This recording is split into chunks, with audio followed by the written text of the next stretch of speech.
During World War II, one man fought the Nazis by dancing. It sounds utterly absurd, doesn't it? In an era defined by blitzkrieg, panzer divisions, the thunderous roar of Spitfires, the idea of using a waltz as a form of combat or a jig as a form of combat seems like something from a surrealist painting, not a history book.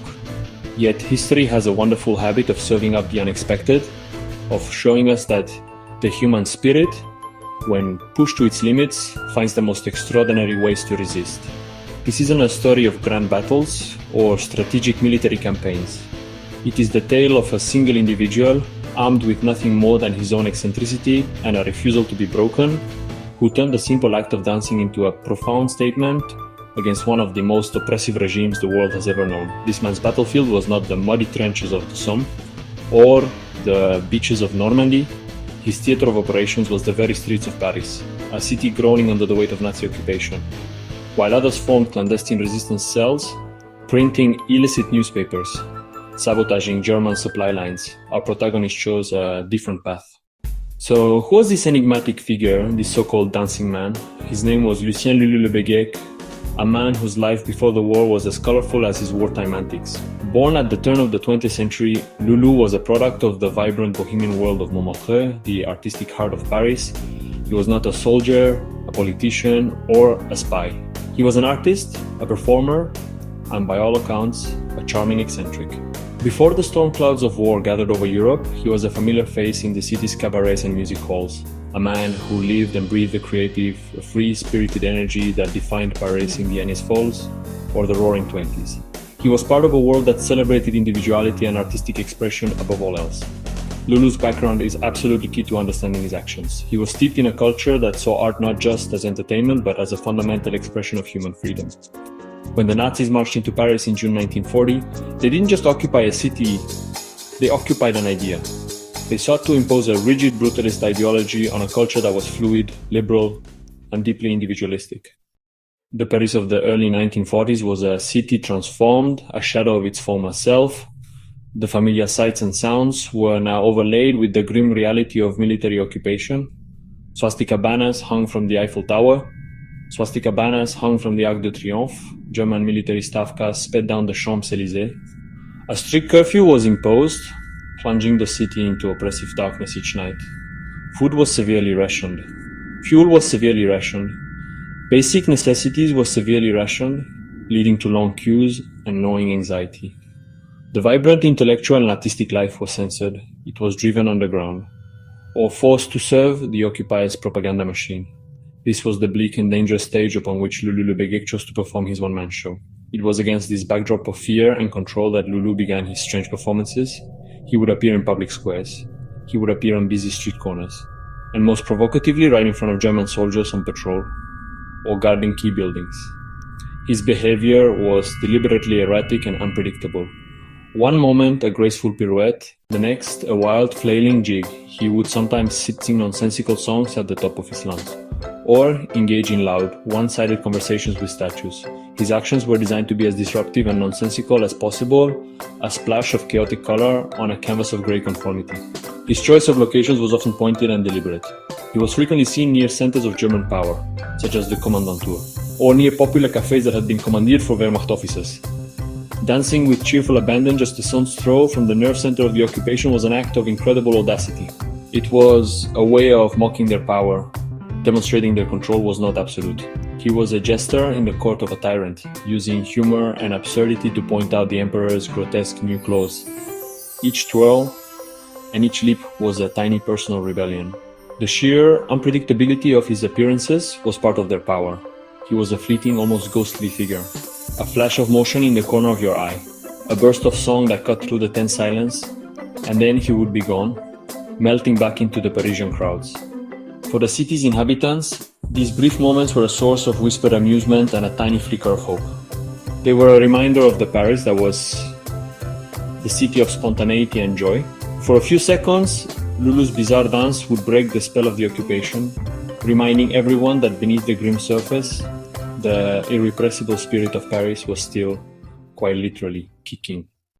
The reaction of the German soldiers to Lucien Le Béguec's performances was, honestly, a fascinating cocktail of bewilderment, irritation, reluctant in action.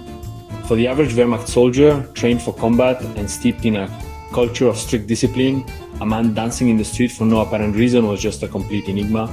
Archival notes and post-war testimonies from Parisians often describe scenes where patrols would stop in their tracks, utterly dumbfounded. Their training had prepared them for armed partisans, for saboteurs, for sullen and resentful civilians. It had not, however, included a chapter on how to deal with a man performing an impromptu polka in front of their guard post. This confusion was, in a way, his greatest shield. What were they to do? Arrest him on what charge? Illegal merriment. Public displays of eccentricity. To do so would be to admit that his bizarre act was somehow a threat, elevating his status from a harmless crank to a genuine dissident. It would also look ridiculous, honestly undermining the very image of stern authority they were trying to cultivate. Punishing a man for dancing would be an act of weakness, a tacit admission that a single unarmed individual could get under their skin. More often than not, the soldiers would simply stare, maybe shout at him to move along. It's easy to dismiss Lulu's dancing as just a footnote, maybe a quirky little anecdote in the grand tragic saga of World War II. But to do that is to miss the profound power of individual action. In a totalitarian system, the greatest threat isn't always some organized rebellion. Sometimes it's the individual who refuses to be assimilated. The person who insists on being themselves in a world that demands conformity. Lulu's dancing was a declaration of identity. I am a Parisian. I am an artist. I am a free man. And you cannot take that away from me. This was never an act for an army. It was for the human spirit. His actions lifted civilian morale. Imagine being a Parisian in those dark days, fear deprivation. Then one day you see a man dancing. A shared, secret joy. A story whispered to your neighbor, a small spark in the gloom. The story of the dancing man has mostly been passed down eyewitness accounts, anecdotal histories, the occasional grainy photograph capturing a fleeting moment of public defiance. There isn't a single definitive documentary of his every move, yet his legend is woven into Parisian wartime memory. News clippings from the era don't name him directly. That would have been far too dangerous. They sometimes allude to public disturbances or the arrest of eccentrics. Personal diaries and post-war memoirs bring his image to life. Writers recall the fool who danced on the Champs-Élysées, the singing ghost of Montmartre. One iconic image shows a blurred figure dancing with stern German soldiers in the background. The contrast is electric. It sums up the fluid, joyful energy of the individual versus the rigid, oppressive force of the state. Whether these photos are definitively Lulu Le Béguec or just capturing the spirit, the legacy of Lulu Le Béguec isn't found in battle honors or military memorials, but in the powerful idea he represents that joy can be a form of resistance. He's become a symbol of creative defiance, a sort of patron saint for those who choose to fight oppression not with anger, but with an affirmation of life.